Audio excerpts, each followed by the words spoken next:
Hi everyone, good morning. Welcome to my channel. Welcome to a brand new vlog and hope you all well. আজকে আমি আপনাদের সাথে share করব homemade rasgulla আর যেটা বানাচ্ছে আমার হাজবেন্ড। তো ও প্রথমে এখানে দুধ নিয়ে নিয়েছে ছানা কাটানোর জন্য, আর ছানা কাটাতে ও নিয়ে নিয়েছে ভিনিগার, আর এই ভিনিগারটাকে ও ডাইলিউট করেছে 2 চামচ জল দিয়ে। এখানে ভিনিগার আর জলের পরিমাণ হচ্ছে 1:1।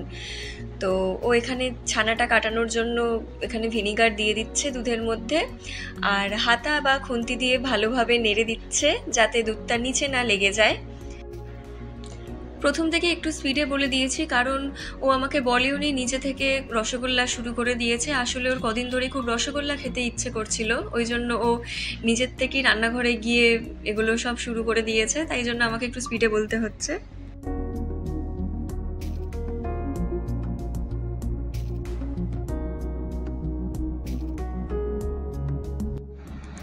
সো এখানে দেখাই যাচ্ছে যে ছানাটা অলমোস্ট রেডি হয়ে গেছে।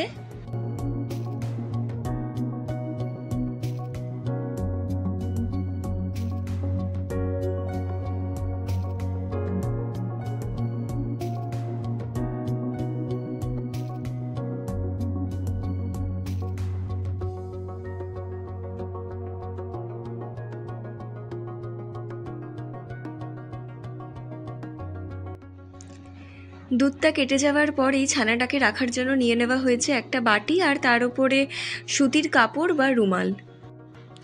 এইভাবে রাখলে ছানার মধ্যে যে জলটা রয়েছে সেটা বেরিয়ে যায়।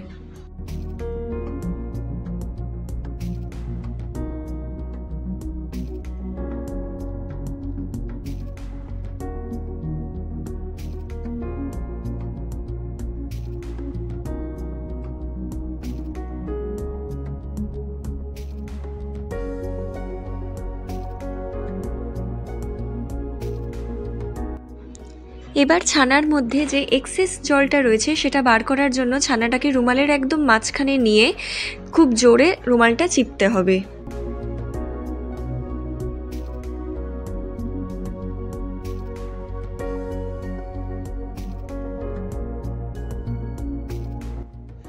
এখানে ছানাটাকে একটু ড্রাই করতে হবে, বা খুব বেশি ড্রাইও করা যাবে না, তাতে রসগোল্লাটা একটু শুকনো হয়ে যাবে। আর এখানে যেহেতু ছানার মধ্যে জলের পরিমাণটা একটু বেশিই ছিল, তাই এই বেশিরভাগ জলটা বার করার জন্য একটা বাটির ওপরেই ছাঁকনি হাতা রেখে তার উপরে রুমাল শুদ্ধ ছানা রেখে, আর এই রুমালের ওপর একটা জল ভরা বোতল রেখে দেওয়া হলো, যাতে বোতলের চাপে এই ছানার মধ্যে যে এক্সেস জলটা আছে সেটা যেন বেরিয়ে যায়। আর যাতে বললাম যে খুব বেশিও ড্রাই করা যাবে না, যাতে সামান্য একটু বিন্দু বিন্দু জল থাকে, ওই অবস্থাতেই ছানাটাকে বার করে নিতে হবে, তাতেই হবে পারফেক্ট ছানা। আর এখানে ছানাটাও রেডি হয়ে গেছে, খুব একটা ড্রাইও হয়নি, অল্প একটু ভেজা ভেজা আছে।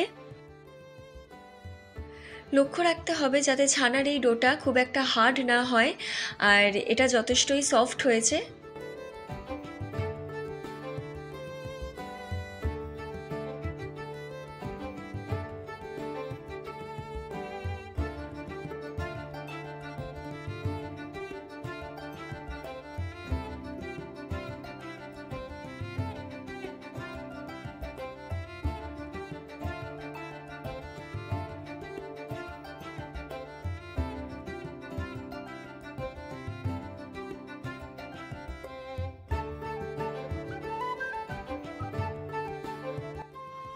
এবার বানানো শুরু হলো রসগোল্লার রস। রস বানানোর জন্য প্রথমেই জলের মধ্যে অ্যাড করে দেওয়া হলো চিনি,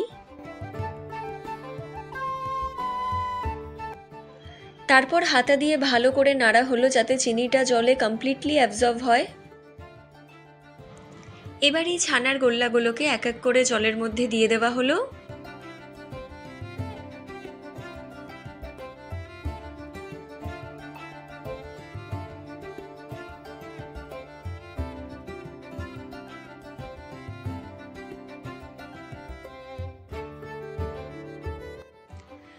গোল্লাগুলো যখন ফুটতে ফুটতে এইভাবে বড় হয়ে যাবে তখন নামিয়ে নিতে হবে।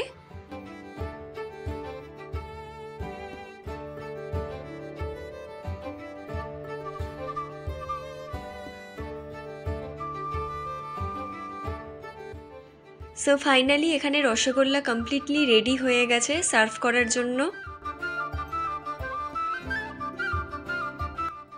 So that's it for today. I hope যে এই হোমমেড রসগোল্লার রেসিপিটা দেখতে আপনাদের ভালো লেগেছে। তো অবশ্যই আমার চ্যানেলকে আপনারা লাইক, শেয়ার অ্যান্ড সাবস্ক্রাইব করবেন, সবসময় পাশে থাকবেন অ্যান্ড প্লিজ একটু সাপোর্ট করবেন আমার চ্যানেলকে, অ্যান্ড অতি অবশ্যই বেল আইকন একটা ক্লিক করে দেবেন। তো আপনাদের সাথে খুব তাড়াতাড়ি দেখা হচ্ছে পরের ভিডিওতে। ভালো থাকবেন, সুস্থ থাকবেন, সবাইকে নিয়ে থাকবেন। আজকের মতো টাটা।